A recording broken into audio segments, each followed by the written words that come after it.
চক্রবর্তীর এর আগের জীবনটা, আমি তো আমার মনে হয় যে কোথাও এই ধরনের রাজনীতি বা অন্য যে কোনো একদম পেশার পরিবর্তন মানে কোথাও আমার মনে হয় জন্মান্তরের মতো একটা নতুন জীবন, আবার কোথাও জিরো থেকে শুরু করা।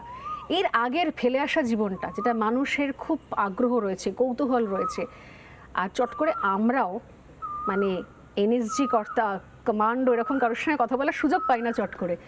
তো সেই সমস্ত মিশনগুলো এখনো কি মনে হয় যে এই সেদিনের ঘটনা, নাকি একদম ফেলে আসা ইতিহাস যেগুলো পাতা উল্টানো হয়? দেখো, ব্যাপারটা কি বলতো, যে ব্যক্তিগতভাবে আমরা যেটা মনে করতাম যে এই যে প্রফেশনাল ক্রিকেটে বা ফুটবলে যেটা বলা হয় যে আজকের ম্যাচটা আজকেই শেষ, কালকে নতুন ম্যাচ, আমাদের কাছে প্রতি কটা অপারেশন আমাদের জন্য ইম্পর্টেন্ট।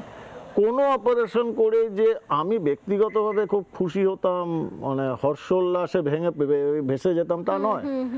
এবং এটা আমি কিন্তু এখনো বলি, আগেও বলেছি, আমি আজ পর্যন্ত কিন্তু কোনো মানুষ মারিনি।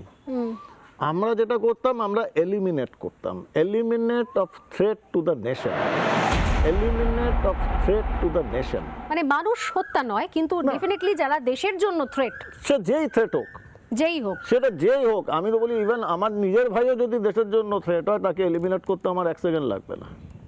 আমি এত বড় কথাটা বলছি, এই জন্য বলছি কারণ আমি প্রতি কটা যাদের আমরা এনকাউন্টার করতাম, এলিমিনেট করতাম, আমি জানি না আর কেউ করেছে কিনা কোনোদিন, আমি করতাম প্রত্যেকের সামনে, ওই ডেড বডির সামনে জুতো খুলে তাদের পায়ে হাত দিয়ে প্রণাম করতাম। সেখানে যেদিন আমার মনে একদিন একটি ঘটনাতে আমার মনে হেসিটেশন হয়েছিল, ওটা আমার জীবনের শেষ অপারেশন, কারণ সেদিন আমি সিদ্ধান্ত নিলাম যে আমি মানুষ হয়ে গেছি। কারণ আমাদের যে কোর্স হতো সেটা কনভার্সন কোর্স বলতো, মানুষ থেকে কমান্ডোতে। তো সেদিন আমি প্রায় 10-15 বছর পরে আমি মানে ফিল করলাম যে আমি হিউম্যান বিং, মানুষ হয়ে গেছি।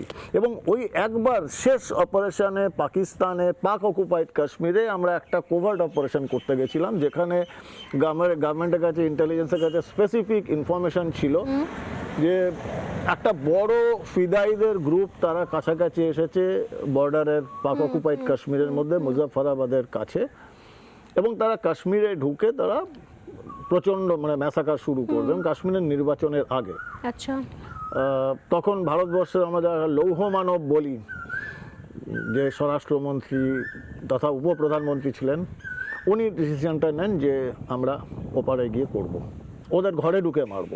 কিন্তু আমার স্পেশালাইজেশন কিন্তু কনভেনশনাল ওয়ারফেয়ার নয়, আমার স্পেশালাইজেশন হচ্ছে জিহাদ, আন্ডারকভার মিশন, কোভার্ট অপারেশন। ওইখানে যখন আমরা অপারেশনটা করতে যাই, একটা জায়গা ছিল, পয়েন্ট ছিল, যেটা পাহাড়ের পাকদণ্ডি বেয়ে আমাদের নামতে হবে, আর 3 দিকে পাহাড়, মাঝখানে একটা বাউলের মতো, সেখানে ওই ক্যাম্পরা ছিল, প্রায় 40-50 জন জিহাদি ছিল যারা ভারতে ঢুকবে।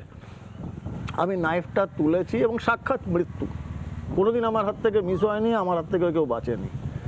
আমি নাইফটা তুলে মারতে যাব, ততক্ষণ ছেলেটা হয়তো 20 ফিট দূরে, এখান থেকে যে টার্ন করবে, ও টার্ন করলেই আমি মারবো পেছন থেকে। আমি নাইফটা তুলেছি, দেখছি খুব বেশি হলে, ছেলেটা এত কাছে আসা পর দেখছি খুব বেশি হলে 18-19 বছর বয়স, হালকা হালকা দাড়ি, হাতে AK-47, এবং গুনগুন করে গান গাইছে। এবং সেই গানটা আমার অসম্ভব প্রিয় গান, মেহেদি হাসানের কভি মেরি মোহাব্বত কম না হোগি, লুটানে সে ইয়ে দৌলত কম না হোগি। কার জন্য গাইছে? হয়তো ওর নিজের প্রেমিকার জন্য গাইছে। এটা 19-20 বছরের ছেলে। কারা এদের জিহাদি বানায়? তারা তো আরামসে ভালোভাবে বসে আছে, একে কারা বানাচ্ছে?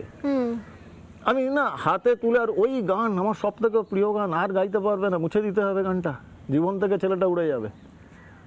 আমি হাত তুলে নামিয়ে পারি, হেসিটেশন হয়।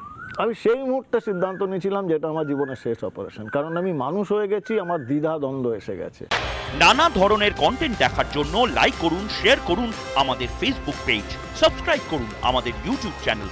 পাশাপাশি অন্যান্য ব্রেকিং নিউজের জন্য অবশ্যই চোখ রাখুন রিপাবলিক বাংলায়।